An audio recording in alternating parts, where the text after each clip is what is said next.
The refrigerator hums in the darkness, a steady rhythm that fills the spaces between our breathing. I lie perfectly still on my narrow couch, Marcus beside me, his body warm against mine in the cramped space we've somehow made work. The living room feels smaller at this hour, past midnight, when the rest of the world has surrendered to sleep and left us here in this pocket of quiet that belongs to no one else. His arm slides across my chest, slow and deliberate, not the accidental brush of sleep, but something intentional. Then the other arm follows, wrapping around me from behind, pulling me closer against him until I can feel the rise and fall of his breathing between my shoulder blades. I hold myself motionless, afraid that any movement might break whatever spell has settled over us, might remind him of his own words from earlier in the evening. "I don't cuddle, man."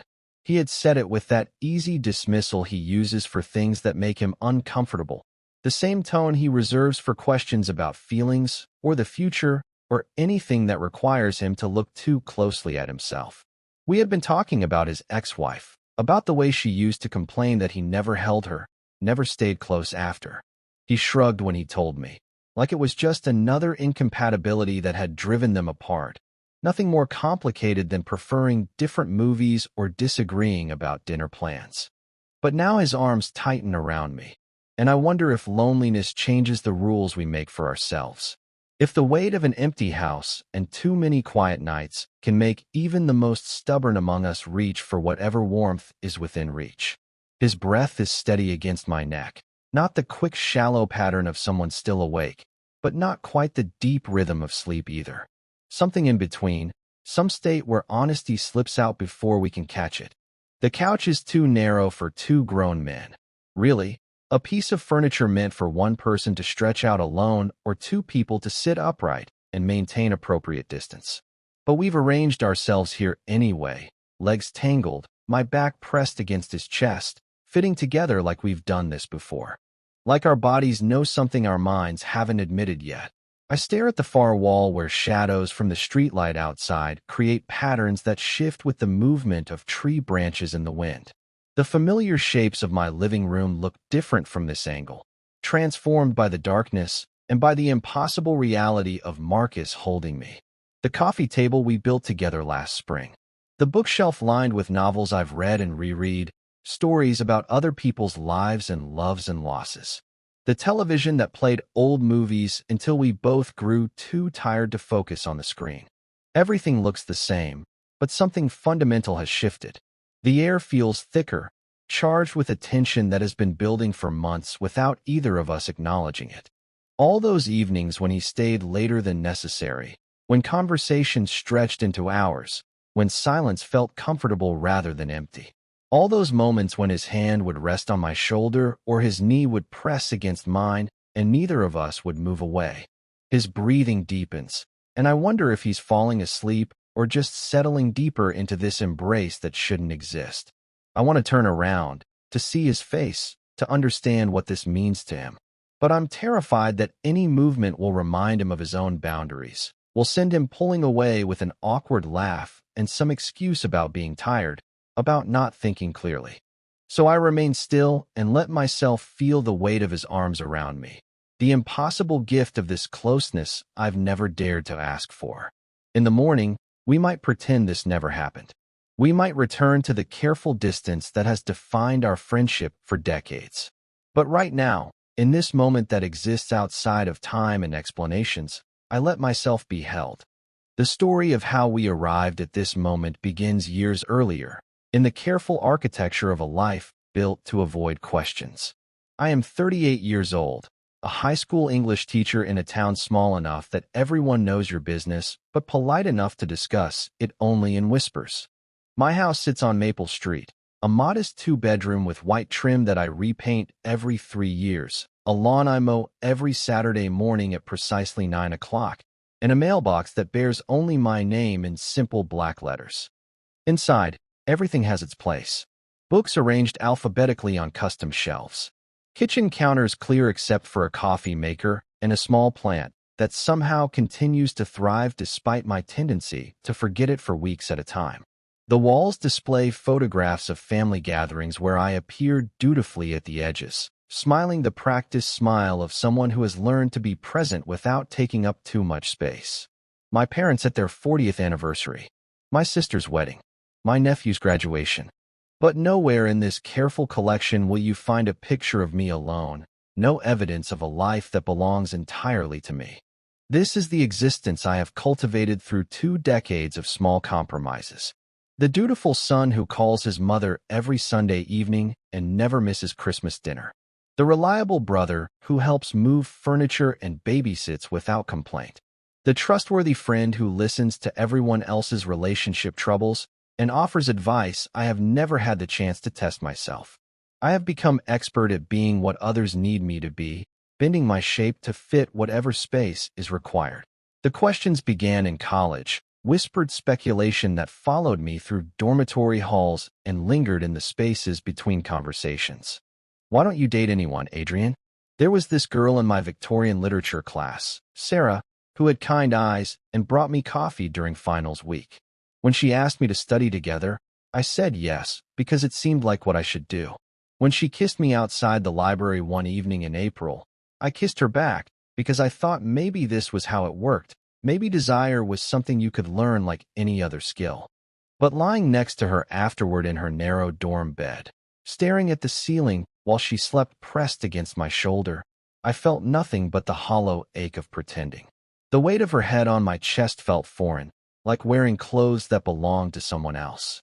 I ended things gently, told her I needed to focus on my studies, and she looked at me with a kind of sad understanding that suggested she had suspected the truth long before I was ready to face it myself. The years that followed were a masterclass in deflection. I threw myself into graduate school, then into teaching, building a reputation as the bachelor teacher who was married to his work. Colleagues set me up with their sisters, their friends, their daughters fresh out of college, and I accepted these dates with good grace and genuine effort. I learned to ask the right questions, to listen with attention, to be charming in the quiet way that people found comforting rather than exciting. But through it all, there was Marcus. We have known each other since we were 7 years old, when his family moved into the house 3 streets over, and he showed up at my backyard fence asking if I wanted to see the frog he had caught. Even then, there was something about his presence that made the world feel more vivid. His laugh was louder than mine, his adventures more daring, his way of moving through life unencumbered by the careful self-consciousness that had already begun to define me. He grew up rough-edged and dependable, the kind of man who works with his hands and trusts his instincts. Construction suited him, the physicality of it, the way problems had concrete solutions. He married young, a woman named Jennifer who worked at the bank and wanted children and a house with a white picket fence. For 8 years, they built what looked from the outside like a perfectly ordinary life. He would show me pictures of their anniversary dinners, their vacation to the coast, their daughter Emma's first steps in the living room of their split-level ranch. I was the best man at their wedding, stood beside him in an ill-fitting rented tuxedo while he promised to love and honor someone else. I was the one he called when Emma was born, his voice thick with wonder and exhaustion. And I was the one he called 3 years later when Jennifer asked for a divorce, when she told him she felt like she was living with a stranger, that he had never really let her in. Now he sees Emma every other weekend, picks her up in his truck on Friday evenings, and returns her on Sunday nights with grass stains on her clothes and stories about building forts in my backyard. She calls me Uncle Adrian, though we share no blood, and her laughter fills my quiet house with something I had not realized it was missing. But it is the evenings after he drops her off that have become the center of my existence. He appears at my door looking hollowed out by the transition, by the way love can be measured in custody agreements and scheduled phone calls. We sit in my living room and drink beer from bottles that sweat rings onto my coffee table. We watch baseball games and argue about movies and fall into the comfortable silence that comes with decades of friendship. Sometimes I catch myself watching him too closely, noting the way his hands move when he talks, the particular shade of brown in his eyes when the lamplight hits them just right. I have learned to look away before he notices, to keep my attention focused on safer ground. But in the quiet moments when he falls asleep on my couch, when his breathing grows deep and steady, I allow myself to memorize the curve of his shoulders, the way his hair falls across his forehead. These small observations feel like stolen moments, guilty pleasures that I hoard against the emptiness of my carefully ordered life. I tell myself it is nothing more than the natural affection of old friends, the way some people collect stamps or vintage records. But in the deepest part of the night, when the house settles around me and sleep refuses to come, I know the truth I have spent 20 years avoiding. The life I have built is a monument to restraint, every choice designed to keep me safe from questions I am not ready to answer. But Marcus moves through it like sunlight through windows, illuminating corners I had forgotten existed, making the familiar spaces feel alive with possibility I dare not name. The change begins in the weeks after Marcus's divorce papers are signed, when the reality of living alone settles over him like dust on furniture that nobody moves anymore. He shows up at my door on a Tuesday evening in late September, holding a six-pack of beer and wearing the particular expression of someone who has spent too many hours in an empty house listening to his own thoughts echo back at him. "Your place is too quiet for one person," he says, settling onto my couch as if he belongs there. "But at least it's the right kind of quiet." I don't ask what the wrong kind sounds like. I have lived alone long enough to understand the difference between solitude that nourishes and silence that accuses. Instead, I clear space in the refrigerator for his beer and find myself grateful for the disruption of my evening routine, the way his presence transforms the familiar rhythms of my solitary life. What begins as occasional visits soon becomes a pattern I start to anticipate. He arrives after work still dusty from construction sites, his hands bearing the small cuts and calluses that come from building things that will outlast the people who create them. Sometimes he brings groceries, declaring that he needs to cook for someone besides himself, or he will forget how. Other evenings he appears empty-handed, as if the decision to come here was made in the space between his truck door and my front step. We develop rituals without discussing them. He uses the shower in my spare bathroom and leaves his work clothes folded on the chair beside the guest bed. I keep coffee in the pot longer than I need it, knowing he will want a cup when he wakes. We shop for groceries together on Saturday mornings, moving through the aisles with the easy coordination of people who have learned each other's preferences through years of shared meals and unspoken accommodations. The conversations that emerge during these evenings surprise me with their depth. Marcus has always been a man of few words, someone who expressed himself through actions rather than explanations. But divorce has cracked something open in him, created space for the kinds of reflections he used to keep buried beneath the surface of daily responsibilities. He tells me about lying awake in the house he once shared with Jennifer, how the familiar sounds of pipes settling and the refrigerator cycling on and off felt like accusations in the darkness.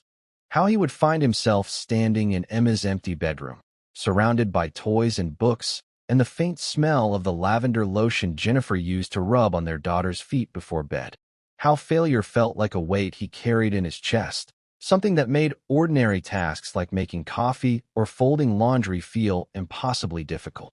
I watch him work through these confessions, the way his hands move when words become inadequate, the particular tilt of his head when he is trying to understand something about himself that he has never had to examine before. There is something achingly familiar about his struggle, the way he reaches for language to describe feelings that seem too large for the vocabulary he has been given.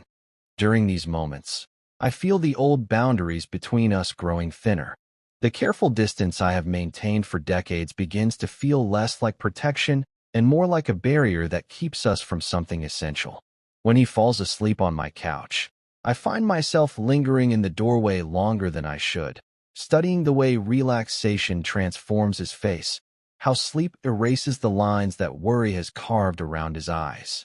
The evening that changes everything arrives with the kind of storm that makes small houses feel even smaller. October wind rattles the windows while rain drums against the roof with the insistence of something trying to get in. We lose power just after 8 o'clock, the sudden darkness transforming my familiar living room into a cave of shadows and half-familiar shapes. I find candles in the kitchen drawer, the emergency supplies I keep for situations exactly like this, but never expect to need. Marcus helps me place them around the room, and soon we are surrounded by pools of flickering light that make everything feel different, more intimate, as if we have been transported to some earlier version of the world where people told stories by firelight and conversation was the only entertainment. We talk about childhood, the summers when we were 11 and 12 and the world felt limitless in the way it only can before you learn about boundaries and consequences. He reminds me of the fort we built in the woods behind his house, how we spent entire afternoons there reading comic books and sharing contraband candy bars his mother had forbidden. How we used to fall asleep under the stars during backyard camping trips, lying so close on the narrow sleeping bags that we could feel each other breathing in the darkness. There is something in his laughter as he recalls these memories that stirs something long dormant in me. A recognition of the boy he used to be, before the world taught him what kinds of closeness were acceptable between men, before he learned to measure his affections against invisible standards that someone else had drawn. The sound carries me back to those summer afternoons when touching was uncomplicated, when we could fall asleep pressed together without needing to explain or justify or apologize. He stays that night, claiming the roads are too dangerous to drive in the storm. But we both know the rain stopped an hour ago, that the streets are clear and the power has been restored to the rest of the neighborhood. He stays because something in the candlelit conversation has opened a door neither of us is ready to close, because the distance between the couch and the guest bedroom feels somehow too far. In the morning, I find him standing at my kitchen window with a cup of coffee in his hands, watching the sunrise paint my backyard in shades of gold and amber. He doesn't mention leaving, doesn't make excuses or explanations.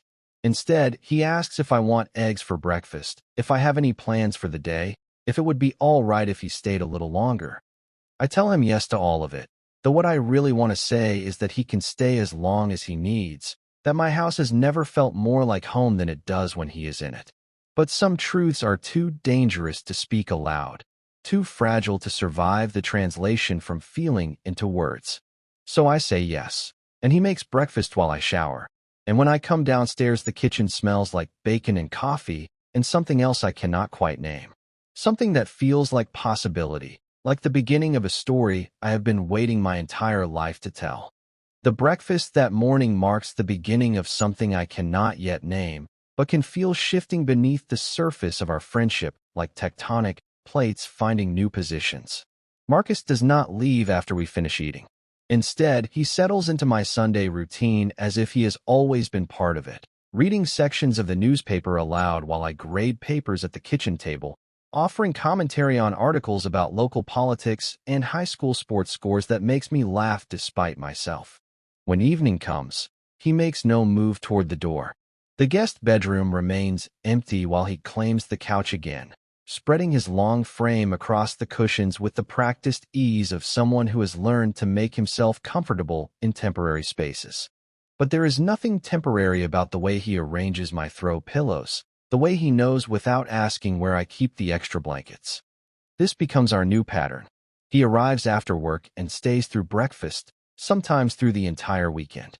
My solitary routines expand to accommodate his presence until I can no longer remember what my evenings used to feel like before the sound of his key turning in my lock, before his boots lined up beside mine at the front door.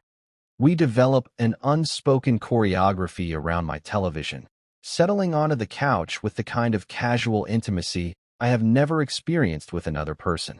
He sits at one end, I take the other, and somehow during the course of whatever movie we have chosen, the space between us diminishes. His knee presses against mine during a particularly tense scene. My shoulder brushes his when I reach for the remote. Small touches that linger a moment longer than accident would require. Contact that neither of us acknowledges, but neither of us moves to correct. I become hyper-aware of these moments, cataloging each brush of skin against skin like a collector preserving rare specimens. The way his hand covers mine when he takes the remote. How his fingers graze my wrist when he passes me a beer. The electric shock that travels up my arm when our shoulders touch as we both lean forward to see the television screen better. These fragments of contact feel stolen, precious in their brevity and dangerous in their growing frequency. The conversations that emerge during these evenings reveal sides of Marcus I have never been permitted to see. The careful armor he has worn for decades begins to crack, allowing glimpses of the fears and uncertainties he has spent his adult life hiding behind easy laughter and deflective jokes. He tells me about Emma, how she asks questions he does not know how to answer. Why doesn't Daddy live here anymore? When is Mommy going to stop being sad? The way her small hand feels in his during their weekend visits, how she falls asleep pressed against his chest while they watch cartoons, and how her trust feels both like a gift and a responsibility too large for him to carry alone. I see something break open in him when he talks about failing as a father, about the fear that his daughter will remember him as the man who left rather than the one who tried desperately to stay. His voice catches on words like inadequate and disappointment, and I watch his hands clench and unclench as if he is trying to hold on to something that keeps slipping through his fingers. But it is when he talks about his marriage that I see the deepest wounds, the places where loneliness has carved itself into the architecture of his self-understanding.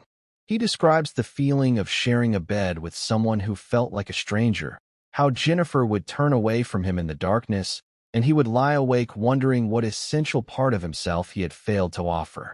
How he would catch her watching him across the dinner table with the expression of someone trying to solve a puzzle with missing pieces.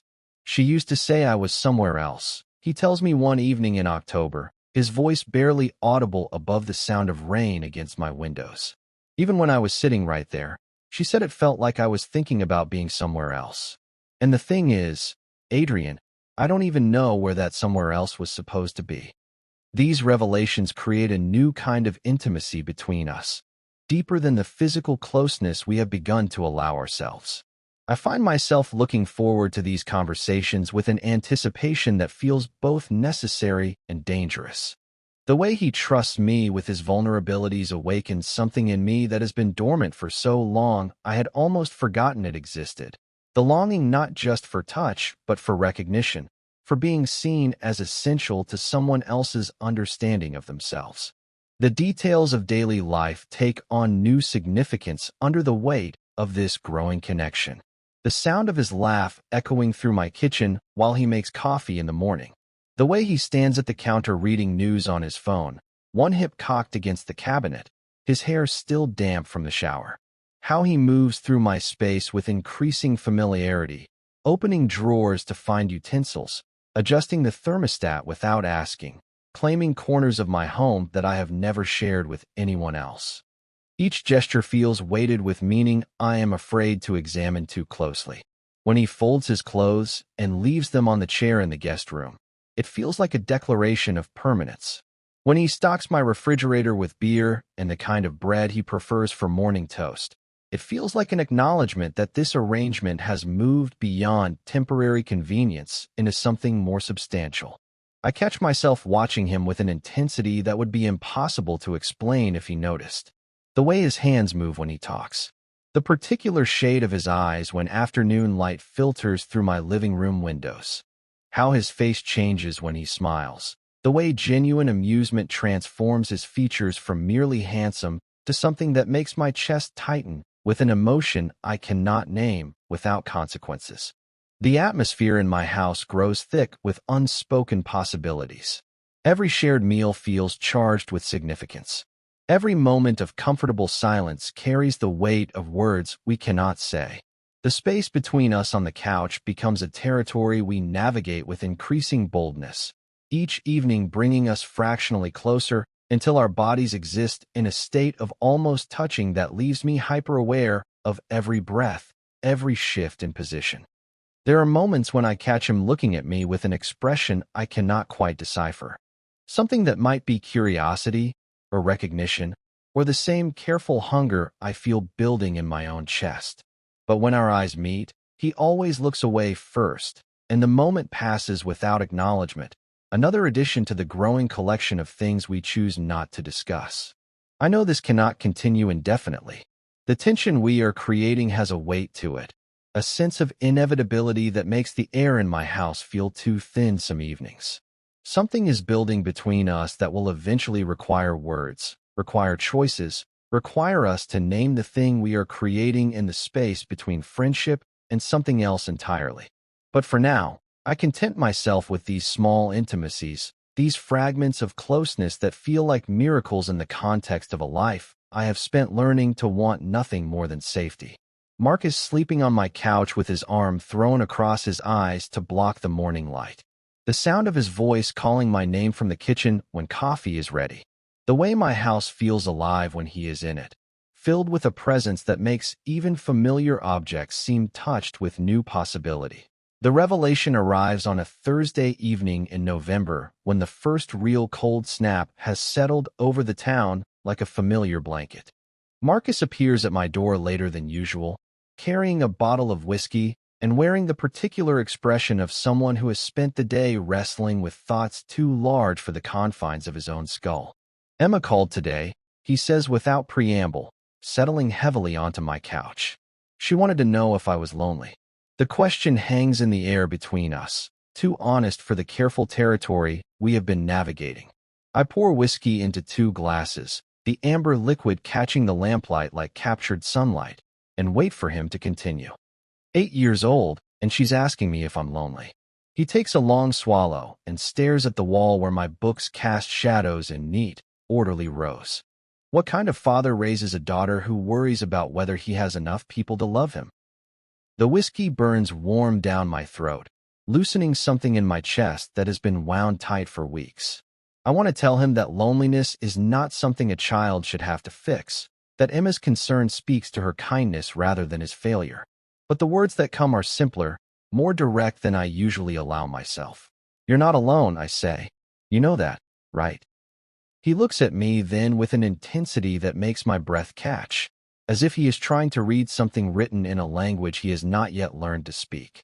The silence stretches between us, filled with the weight of all the conversations we have been having around the edges of this moment for months.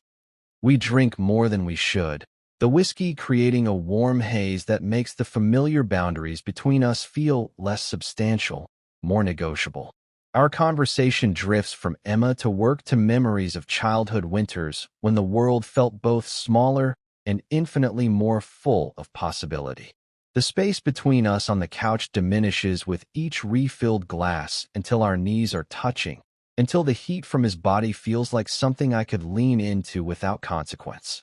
Marcus's voice grows softer as the evening progresses, his usual careful control replaced by something more unguarded, more vulnerable. He tells me about the nights he lies awake in his empty apartment, staring at the ceiling and wondering if this is what the rest of his life will look like.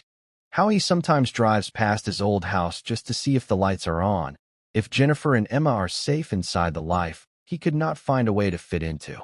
The conversation eventually exhausts itself, trailing off into comfortable silence punctuated only by the distant sound of wind moving through the bare branches outside my windows.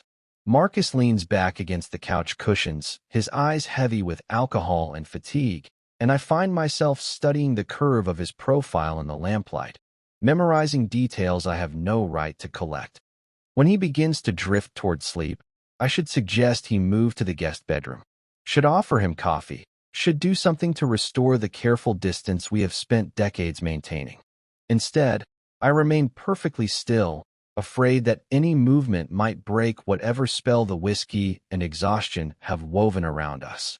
His head falls back against the cushions, his breathing growing deeper and more regular. In sleep, his face loses the lines that worry has carved around his eyes, becomes something younger, more open, closer to the boy I knew before the world taught us what kinds of closeness were dangerous between men like us. I am about to reach for the blanket folded on the chair when he shifts, moving not away but toward me, his shoulder pressing against mine in the narrow space of the couch. The contact sends electricity up my arm, a shock of recognition that makes my heart hammer against my ribs. Then, as if pulled by some gravitational force I cannot understand, his arm slides across my chest. Slow and deliberate, not the accidental brush of sleep, but something intentional, something that comes from a deeper place than conscious thought. His other arm follows, wrapping around me from behind, pulling me closer against him until I can feel the steady rhythm of his breathing between my shoulder blades. The irony of it hits me like a physical blow. I don't cuddle, man. The words he spoke just hours earlier, that easy dismissal he uses for things that make him uncomfortable. Yet here he is, holding me with an intimacy that contradicts everything he has ever claimed about himself, everything he has ever needed to believe about the boundaries he maintains. I lie motionless in his embrace, afraid to breathe too deeply, afraid to do anything that might remind him of his own rules. This moment feels stolen, precious in its impossibility, a gift I have no right to receive but cannot bear to refuse. The weight of his arms around me is everything I have spent 20 years trying not to want, the confirmation of a hunger I have never dared to name. This is not a declaration of love. It is not a confession or a promise or anything that could survive translation into daylight and sobriety. But it is something more dangerous than any of those things. It is proof that the feelings I have carried in silence are not phantoms, not the elaborate constructions of a lonely imagination, but truths embodied in touch, written in the language of bodies that understand what minds refuse to acknowledge. The terror comes in waves, cold and sharp despite the warmth of his arms around me. This moment exists outside the careful architecture of our friendship, beyond the safe boundaries we have spent decades constructing. It is evidence of something that could never be spoken without destroying everything we have built, without changing the fundamental equation that has allowed us to remain in each other's lives. But beneath the fear is something else, something that feels like recognition, like homecoming, like the final piece of a puzzle sliding into place. For 38 years, I have been living at a careful distance from my own desires, constructing a life that kept me safe from questions I was not ready to answer. But in the circle of Marcus's arms, in this moment that should not exist but does, I understand with devastating clarity that safety and fulfillment are not the same thing. I close my eyes and let myself feel the weight of his embrace, the impossible gift of this closeness that confirms everything I have always known about myself and feared to admit. Tomorrow we might pretend this never happened. We might return to the careful choreography of friendship and appropriate distance. But right now, held against his chest in the dim light of my living room, I allow myself to exist fully in a truth I have never dared to speak aloud. The weeks that follow that November night are a study in careful distance, each of us navigating the aftermath of a moment that officially never happened. Marcus continues to sleep on my couch, continues to arrive after work with groceries and easy conversation, but something fundamental has shifted in the space between us. The embrace we shared exists like a ghost in my living room, invisible but present, changing the weight of every silence, the meaning of every accidental touch. I find myself pulling away without meaning to, creating small barriers where none existed before. When he settles onto the couch beside me, I choose the chair instead. When he reaches for the remote at the same moment I do, I pull my hand back as if his skin might burn me. These tiny retreats accumulate over days until the distance between us feels deliberately maintained, carefully constructed to keep us both safe from whatever truth we discovered in the darkness of that Thursday evening. Marcus notices. Of course he notices. We have known each other too long for such obvious deflection to pass unexamined. He watches me with increasing concern, the way someone might observe a friend walking too close to the edge of something dangerous. His questions come wrapped in casual observation, gentle probes designed to seem like ordinary conversation. You seem tired lately. Everything okay at school? Did I do something to piss you off? You know you can tell me anything, right? But how do you tell your closest friend that his presence has become both necessary and unbearable? How do you explain that every moment of closeness feels like standing at the edge of a cliff, that the weight of unspoken truth is making it impossible to breathe normally in his presence? The words I need exist in a language I have never learned to speak, buried beneath decades of careful self-control and the fear of losing the only relationship that has ever felt essential to my survival.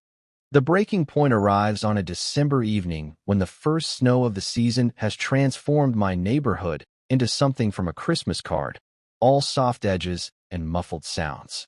Marcus is later than usual, arriving just as I am beginning to worry that something has happened to keep him away. When he settles onto the couch, I automatically move to the chair, a reaction that has become so habitual I barely register it anymore. But tonight he doesn't let it pass. "Adrian," he says, his voice carrying a weight I haven't heard before.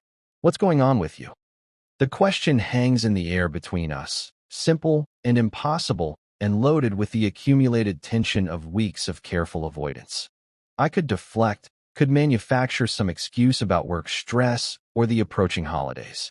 But something in his expression stops me, a kind of patient determination that suggests he will not be satisfied with another evasion. "I don't know how to do this," I say finally, the words emerging before I can stop them. "Being this close, it's difficult for me." The admission feels like stepping off solid ground into empty air. Too much truth and not enough all at once. A confession that reveals everything and nothing, that opens doors I cannot close again. Marcus stares at me for a long moment, his face cycling through expressions I cannot quite read. Confusion, recognition, something that might be fear. When he speaks, his voice is careful, measured, like someone trying to navigate a conversation in a foreign language. Difficult how? The question forces me deeper into territory I have spent my entire adult life avoiding. But there is something in his eyes that looks like genuine curiosity rather than judgment, a willingness to hear whatever truth I am struggling to articulate. "You say you don't cuddle," I tell him. "But that night when you'd been drinking, when you fell asleep next to me, you held me, Marcus." And I stop, the words tangling in my throat. How do you explain that a single moment of physical closeness felt like coming home after decades of exile? How do you describe the way touch can confirm every truth you have been afraid to acknowledge? "And you what?" "I liked it," I whisper, the confession so quiet I am not sure he hears it. "I liked it more than I should have. More than makes sense for someone who's supposed to be just your friend." The silence that follows feels infinite, charged with the weight of everything I have never allowed myself to say. Marcus shifts on the couch, running his hands through his hair in the gesture he makes when he is trying to process something beyond his usual understanding. "I'm not," he starts, then stops. "I mean, I've never. I'm not that way, Adrian." But even as he says it, I can see the uncertainty in his eyes, the way his conviction wavers against the evidence of his own actions.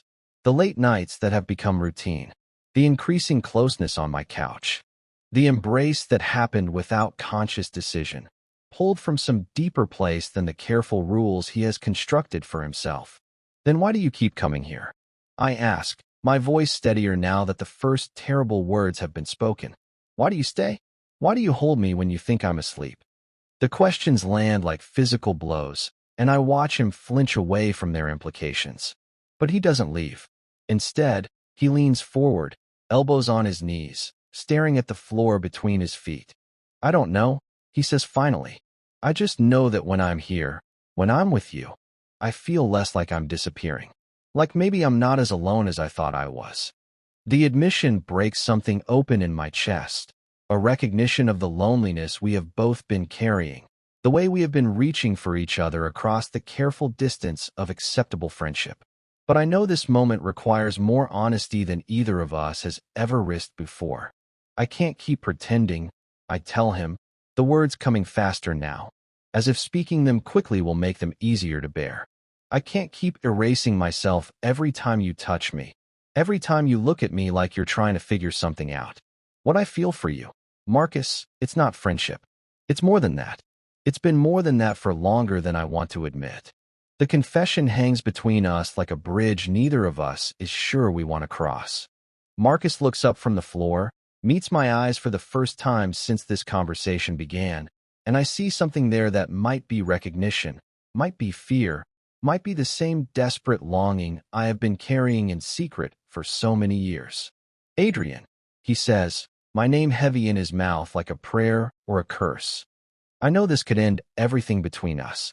I know that speaking this truth might cost me the only relationship that has ever felt necessary to my existence. But I cannot carry this silence anymore. cannot continue to exist at the margins of my own life, wanting things I am too afraid to name. I'm tired of being safe, I tell him. I'm tired of pretending I want less than I do. If that means I lose you, if that means this friendship can't survive what I just told you, then at least I'll know I finally told the truth about who I am. The silence that follows my confession stretches between us like a chasm neither of us knows how to cross. Marcus sits frozen on my couch, his hands clasped tightly together, knuckles white with the effort of holding something inside that threatens to spill out.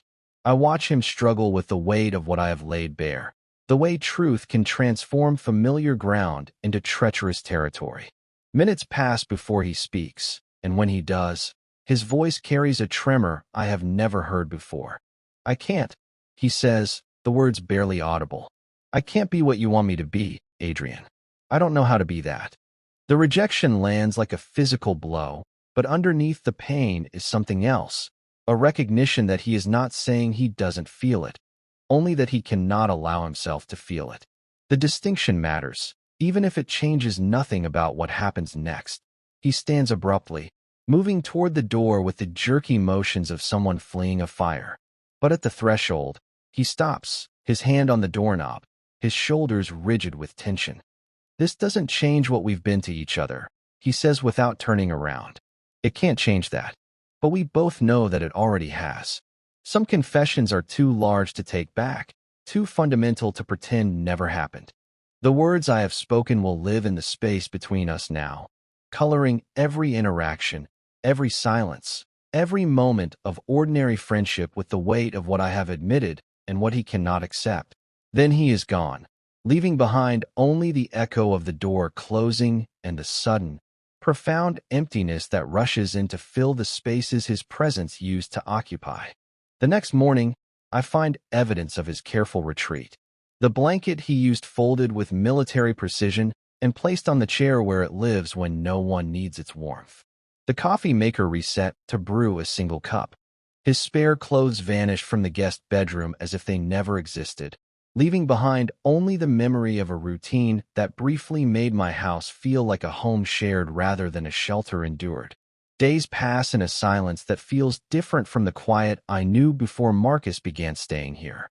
This is not the absence of sound, but the presence of loss, the particular weight that settles over spaces where important conversations have ended badly. I move through my routines with the careful precision of someone trying to prove that life can continue unchanged, but everything feels slightly off balance, tilted toward an emptiness I am still learning to navigate.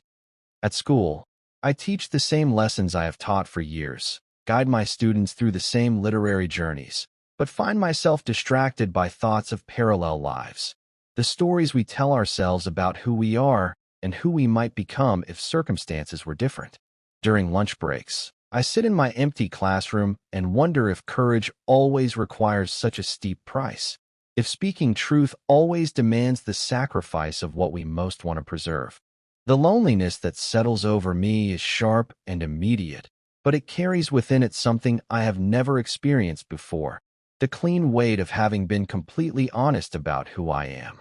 For 38 years, I have lived in the careful space between my desires and my actions, constructing a life designed to keep me safe from questions I was afraid to answer. But in those terrible, necessary moments on my couch, I closed that gap. I spoke my truth without conditions or apologies, and whatever comes next will be built on that foundation rather than the elaborate fiction I used to maintain.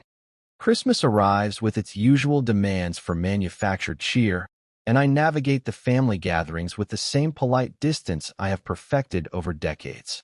But when my nephew asks why Uncle Marcus isn't here this year, the question hits differently than it would have before. I tell him Marcus is spending the holiday with his daughter, which is probably true, but the answer feels incomplete in a way that makes my chest tight with unspoken grief.